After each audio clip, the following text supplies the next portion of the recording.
Hello मेरे students. आज हम लोग प्रोटीन पढ़ेंगे।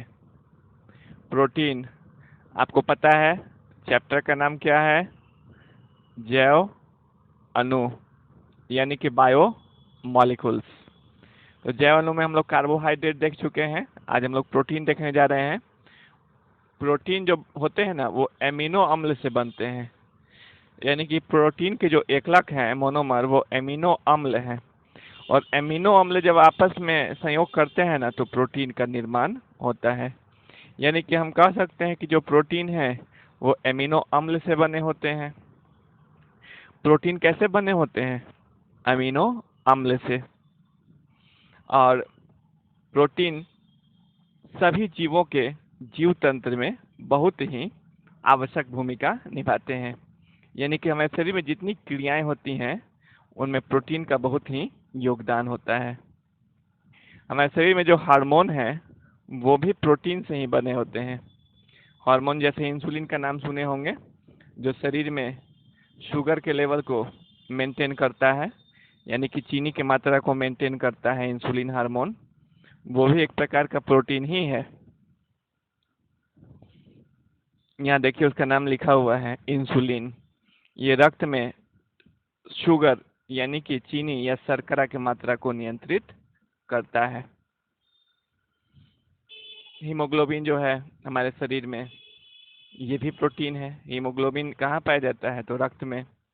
और इसका काम क्या है? तो ऑक्सीजन को ले जाना, शरीर के विभिन्न भागों में ऑक्सीजन लेकर जाता है। तो हीमोग्लोबिन भी एक प्रोटीन का प्रकार है। इंसुलिन भी प्रोटीन का प्रकार है। इसके अलावा बाल में केराटिन नामक प्रोटीन पाया जाता है। कोई पूछ सकता है कि बालों में कौन प्रोटीन होता है? तो केराटिन नामक प्रोटीन होता है।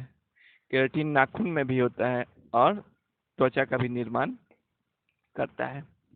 कोलेजन जो है प्रोटीन, ये हड्डियों में यानी कि टेंडन में उपस्थित होता है। तो आज हम लोग स्टार्ट किए हैं प्रोटीन।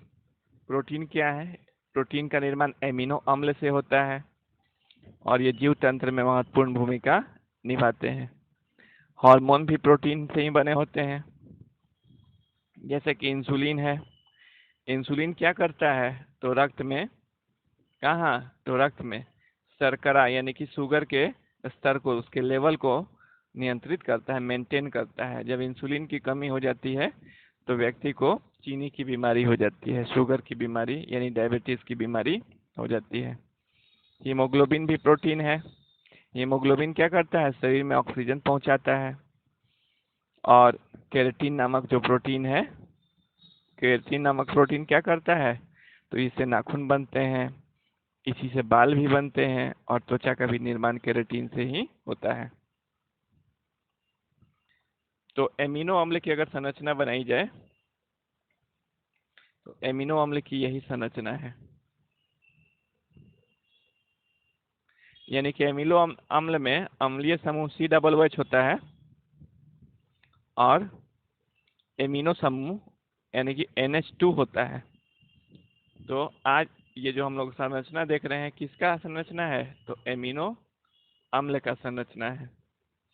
एमिनो अम्ल आपस में पॉलीपेप्टाइड बंधन के द्वारा जुड़े होते हैं। एमिनो अम्ल जो आपस में जुड़े होते हैं पॉलीपेप्टाइड बंधन, किस बंधन के द्वारा?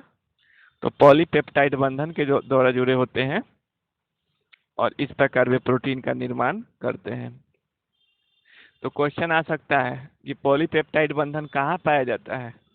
तो प्रोटीन में पाया जाता है। कैसे?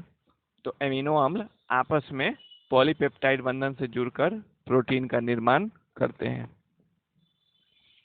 प्रोटीन का अगर प्रकार देखें तो अणु के आधार पर प्रोटीन को दो भागों में बांटा गया है। कितने भागों में?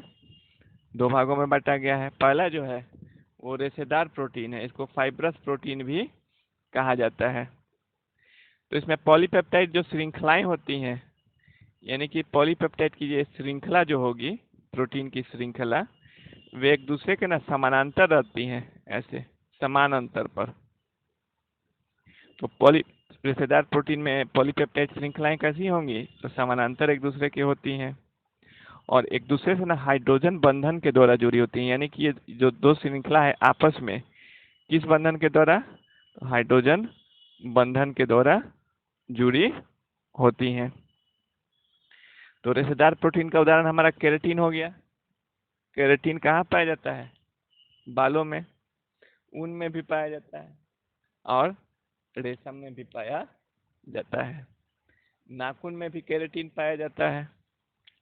मायोसिन मायोसिन नामक जो प्रोटीन है वो मांसपेशियों में पाया जाता है और कोलेजन जो प्रोटीन है वो टेंडन यानी कि हड्डियों में पाया जाता है।